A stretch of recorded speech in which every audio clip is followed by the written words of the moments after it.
bawa pulang punya ide untuk mendirikan sekolah. Ayo ngedekno sekolah ae. Sing digawe ngedekno sekolah iki lho apa? Modelnya Katanya Kiai Ridwan itu gitu. Apa? Iya wong nasionalis, sugih-sugih. Ana sing bandani, lah Pak dhewe sapa sing bandani? Wis lah ayo coba dianu. Termasuk dengan Kiai Mas Mansur.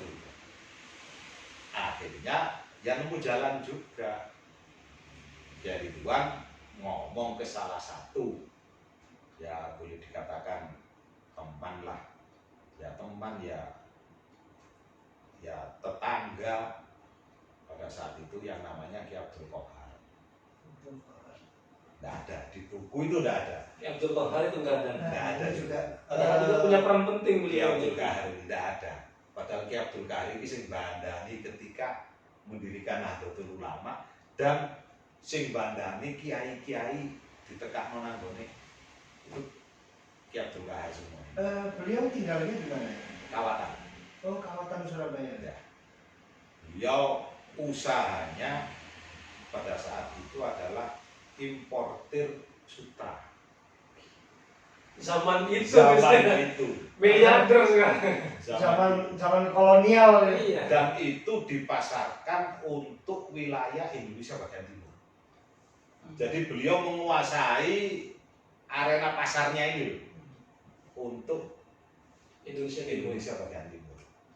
Itu kalau katanya abah saya dulu, kalau berangkat haji itu tidak cuma satu keluarga, sak kampung lo dijak kabeh. Allah. Sak kampung dijak kabeh nyewa kapal, punya rumah di sana. Nyalter lah tuh ngomongnya. Kalau sekarang nyalter bis gitu ya, atau mungkin nyalter pesawat gitu. Sewa kapal di Mekah punya rumah. Punya rumah, tinggal lompati saja. Iya. Jadi satu kampung kalau berangkat haji. Dan beliau ini jarang sebenarnya, sepertinya disebut di dalam Buku-buku sejarah. buku-buku sejarah Iya, tentang iya. Ki Abdul Qohar. Padahal termasuk penting juga. Bukan penting, sangat penting videonya ini. Ya, Karena modal utamanya. karena yang anu finansialnya kan beliau. Iya. Sampai terbentuknya Nahdlatul Ulama. Terbentuknya. Lah, Nahdlatul juga itu beliau diajak ngomong sama Kiai Ridwan. Lah, beliau sama Kiai Ridwan ini apapun yang diminta, apapun yang diinginkan katanya orang Surabaya, sing dikarepi, sing dikarepno Kiai Ridwan, beliau selalu mengamini. Sekarang makamnya Ki Haji Qohar itu di mana? Di makam tembok, Oh, di tembok. di makam tembok ada. Oh, berarti nggak jauh sama Bayi Ridwan. Insya Allah nggak jauh, kalau dari Kiai Ridwan agak ke tengah. Insya Allah nggak jauh dari Ki Abdul Aubed dan siapa? Iya, Ki Abdul Aubed, Ki Abdul Blok Aubed. F juga, Mas. Nggak tahu, saya sendiri nggak hafal, bloknya itu nggak hafal saya. Iya, di Karena- Blok F juga. Nggak pernah jadi RT di sana. Makanya beliau Soalnya kan dekat dengan rumah saya gitu, Mas. Oh gitu. Sebelahnya tembok atau tembok, rumah saya. Oh. Rumah istri, bukan rumah saya. Itu saya nggak tahu, kalau bloknya itu saya nggak paham. Karena ada tulisannya di makam itu ada blok F, ada blok C, blok D. Saya nggak pernah kenalan sama RT-nya. Terus berikut. Lah niku Ki Abdul Qohar dijak ngomong. Ki Abdul Qohar iki kanca-kanca ngeten kepingin bangun sekolah. Loh, saya monggo. Cuma gitu terus seneng. Nopo sing digawe sekolah mau bangunan gak duwe. Griya kula sing kawatan sampean mangke. Allah. Berarti Nahdlatul Wathon sendiri pertama kali didirikan di Di Kawatan. Kawatan sampai sekarang masih ada bangunannya, tulisannya masih jelas. Wakaf Nahdlatul Wathon 1914. Itu rumahnya Ki Abdul Qohar. Pasrahkan. Dan mengenai lagu Nahdlatul Wathon sendiri Itu beda. Itu setelah Nahdlatul Wathon ini berdiri resmi dan punya murid, itu baru Mbah Wahab membuat syair untuk murid-murid Nahdlatul Wathon. Ya Ahlal Wathon itu atau Subhanul Wathon. Mbah Wahab nulis itu.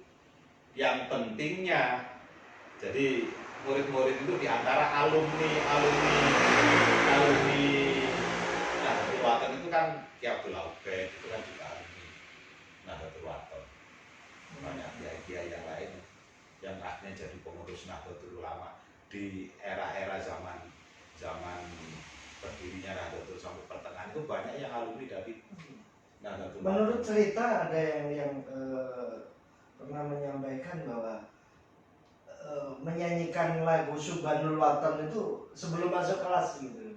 Tiap pagi. Tiap pagi. Jadi tiap pagi mau masuk kelas itu dibariskan dulu, ada halamannya kan itu. Bariskan dulu. Raditu billahi robba wa bil islami dina wa bi Muhammadin nabiyya wa rasul itu terus Rabbi srohli sodri wa 3 kali. Setelah itu ya lalu waton itu. Jadi Dan itu syairnya panjang, nun sewu, panjang, aslinya panjang. Tidak seperti yang sekarang. Itu dipotong. Itu yang kalau tidak salah itu yang menyempurnakan syairnya itu Al-Mahfurlah Mbak Maimun juga. Yang sekarang, Ya, yang sekarang. yang singkat itu. Ya, aslinya itu panjang. Dan itu penuh dengan heroisme. doktrin, Iya. doktrinisasi. Doktrin untuk cinta tanah air, jadi hubul waton minal iman itu dimasukkan di situ semua. Nah, setelah mendirikan ini ternyata antusias dari masyarakat ini luar biasa. Ono kiai kok ngedekno sekolahan umum. Nah, ini hal baru di era itu. Kalau kiai mendirikan pondok pesantren itu sudah bukan hal baru. Itu sudah biasa. Dan nggak mudah juga di masa kolonial Belanda. Iya. Dan itu SR kalau istilahnya Dulu SR, SD, sekolah rakyat. SD itu SR sekolah rakyat. Itu antusiasme masyarakat luar biasa. Muridnya tidak cuma dari Surabaya saja, dari Malang, dari Madura, dari Mojokerto, Lamongan. Jenjang SD. pendidikannya berapa lama itu?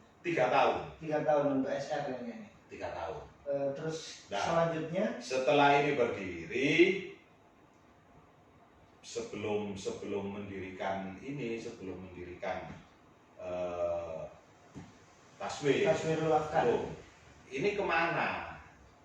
Lulusan dari SR ini, Nahdlatul Wathon ini, Alumninya mau dibawa kemana? mau di jenjang berikutnya kemana? Akhirnya beliau membuat lagi tahun 1918 itu yang namanya Taswirul Afkar.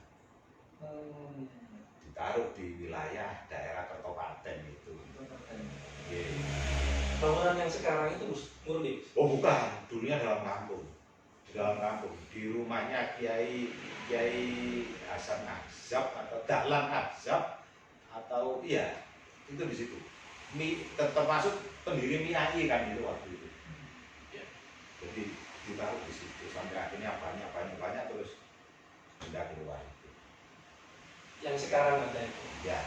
Nah, ketika mendirikan Nahdlatul Wathon itu kan ada yang syair Yahlal Wathon itu. Iya.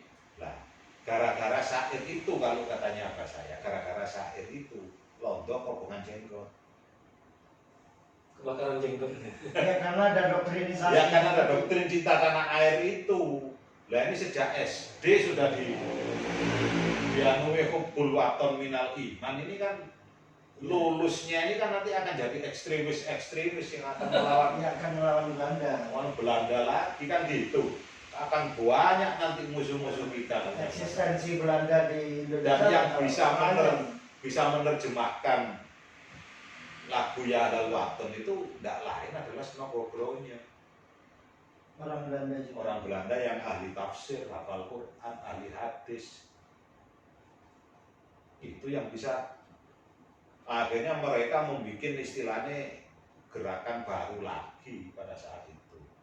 Pembaruan. Yang namanya Renans itu. Pembaruan Islam. Pembaharuan Islam itu. Nah di situ gejolak kiai. Ketika mendirikan Nahdlatul Wathon, Kiai Mas Mansur sebagai kepala sekolah.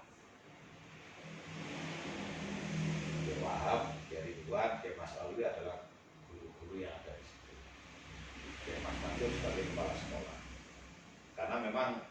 beliau adalah seorang yang alim dan lagi ganteng, tampan orangnya. Bahkan Punya nilai jual.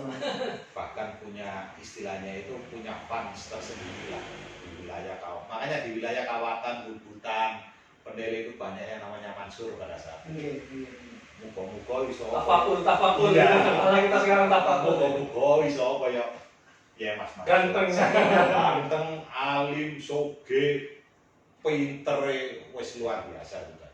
Itu sebagai kepala sekolah. Jadi kita tidak boleh menghapus itu.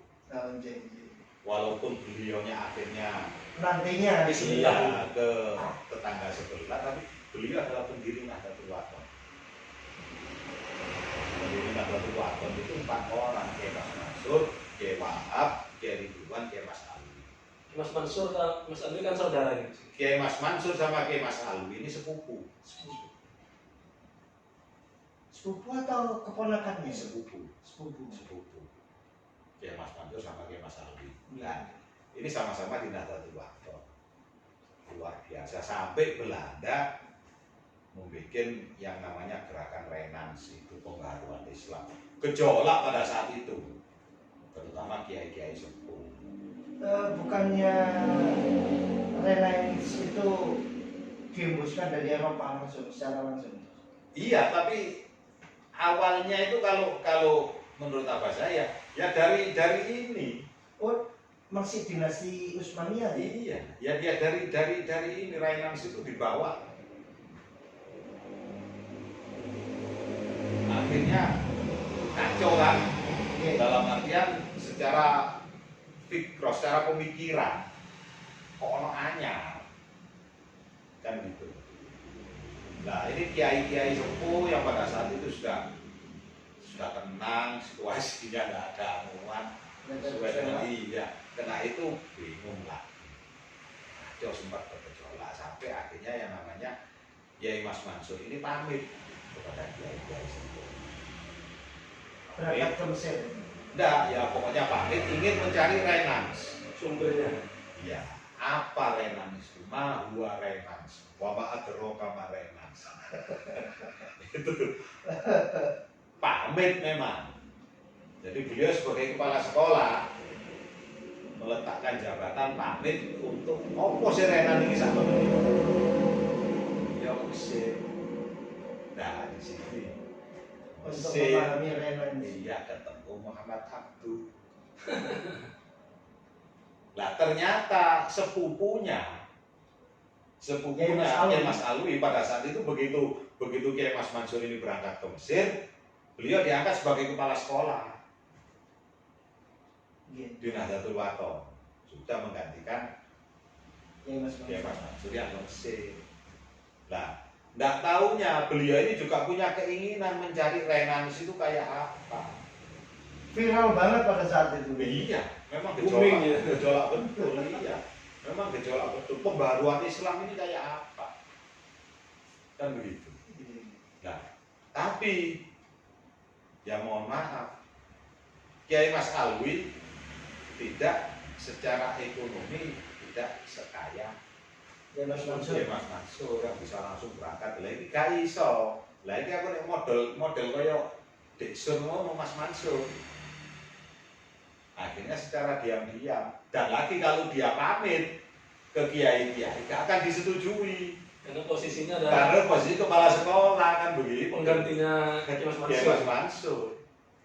Jadi secara diam-diam tanpa sepengetahuan siapapun beliau berangkat, tapi tidak ke Mesir, ke Belanda. Ke Belanda. Berangkatnya ke Belanda ini ikut kapal Dagang gitu. Iya, jadi pelaut lah. Nah, pada saat itu kerja sebagai pelaut itu bagi seorang santri adalah sangat aib. Kan begitu. Santri alumni Demangan, santrinya Mbah Khalid, kok entek-entekan ini jadi pelaut. Ini sangat aib karena pelaut pada saat itu istilahnya itu molimo itu dilakoni kabeh. Kan gitu. Molimo dilakoni kabeh. Lah kok terus mari ngono? Akhirnya Mari- jadi anu tahu-tahu si Mas Alwi menghilang. Itu sampai berapa tahun itu? Tidak ada keterangan. Ya, Tidak ada keterangan berapa tahun sampai beliau kembali. Tidak ada keterangan. Jadi ya itu setelah beliau berangkat, ya istilahnya jadi berita viral kan. Nggih. Kepala sekolah Nahdlatul Wathon Hilang. laib. Untung bukan zaman sekarang. Kalau zaman sekarang waduh. Jadi Viral di CNN Indonesia ini. apa trending topik ya. Jadi trending topik kalau zaman sekarang. Ya itu jadi pergunjingan, jadi pembicaraan sampai yang namanya keluarga ini malu. Orang beliau putranya Kiai Besar Surabaya. Ki Abdul Aziz Sawah Besar Ampel itu besar-besarnya Kiai Surabaya pada saat itu juga. Itu merasa malu anaknya jadi pergunjingan. Itu kapal layar, pergi ke laut, akhirnya sampai dengan sangat terpaksa beliau dipecat dari keluarga, coret dari silsilah keluarga. Dari kakak. Luar biasa, makanya kalau saya melihat luar biasa pengorbanan Kiai Mas Alwi. Satu-satunya pada saat itu yang masih bisa nganukan cuma Kiai Ridwan. Yang masih bisa meredam. Kenapa harus diputus sekarang? Gak kita tunggu nanti ketika datang di Tabayun. Apa perlunya namanya londo? Lah, ya ngapunten ya. Kiai-kiai dulu itu kan wirainya luar biasa. Jadi sudah tidak mau kecampuran begitu. Khawatir. Iya, wes Sudon. coret aja. Coret dikeluarkan dari Nahdlatul Wathon.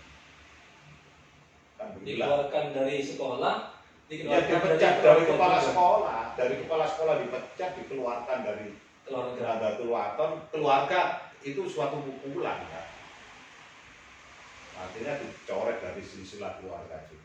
Nah, dengar-dengar, bukan dengar-dengar, mungkin saya pernah baca bahwa Ki Mas Alwi ini selama di Belanda punya istri, Mas.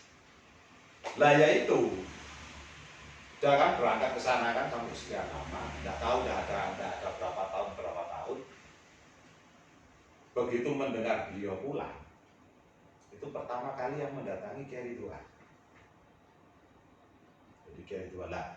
Kiai-kiai yang lain juga begitu tahu yang namanya Mas Alwi ini pulang dari layar. Dia pulang dari layar nggak punya apa-apa, orang sudah dicoret dari silsilah keluarga.